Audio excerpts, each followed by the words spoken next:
Hey guys, today I'm going to be talking about behaviors and attitudes for our discussion board assignment. This topic can be found in Unit 1 folder, Chapter 4 in our e-textbooks.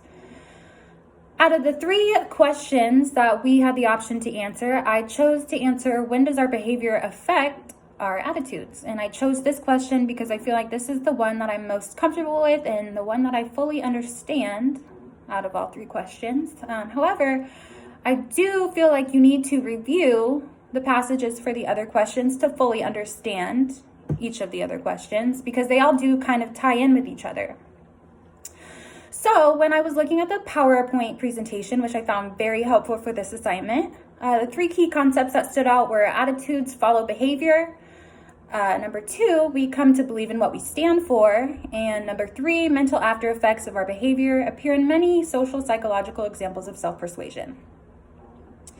Now, the topic that stood out to me the most was the role playing. So the definition of role is a set of norms that defines how people in a given social position ought to behave. One of the examples that the textbook gave was for the Stanford prison study.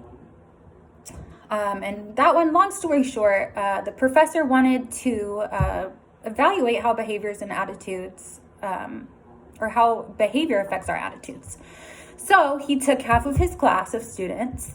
One half was playing the role of the security guards, while the other half was playing the role of the prisoners.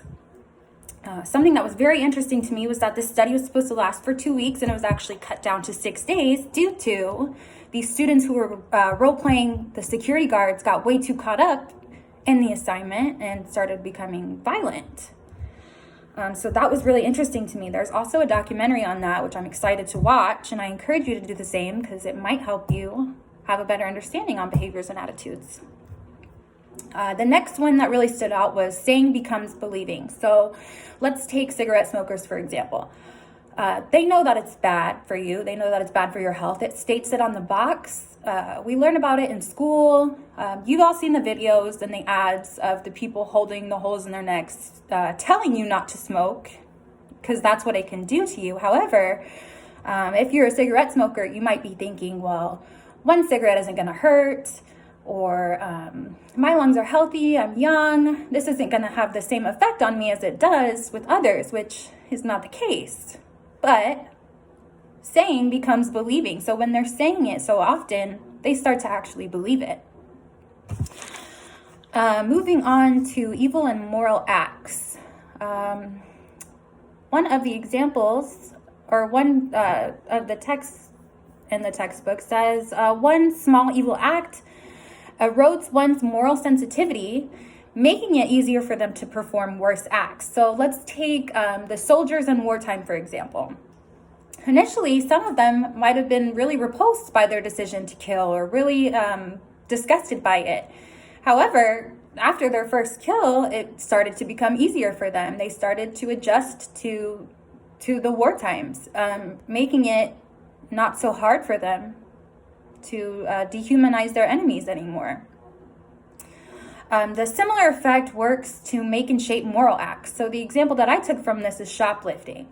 If you choose not to shoplift because you know somebody's watching, it is not the same as when you choose to not shoplift simply because it's wrong and it's morally wrong.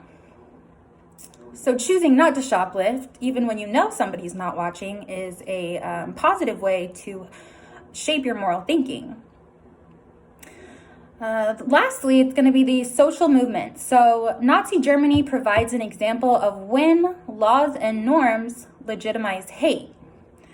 So, for example, all of these people were following the social norms and following the laws, even though they didn't have facts on it. They didn't really get to have an opinion on it. So once they were standing up for it for so long, they actually started to believe it. Which brings us back to we come to believe in what we stand for. So that was also very interesting to me. I feel like after reading chapter 4, I have a really good understanding on behaviors and attitudes. And if you guys have any questions, feel free to ask me. I will answer to the best of my ability.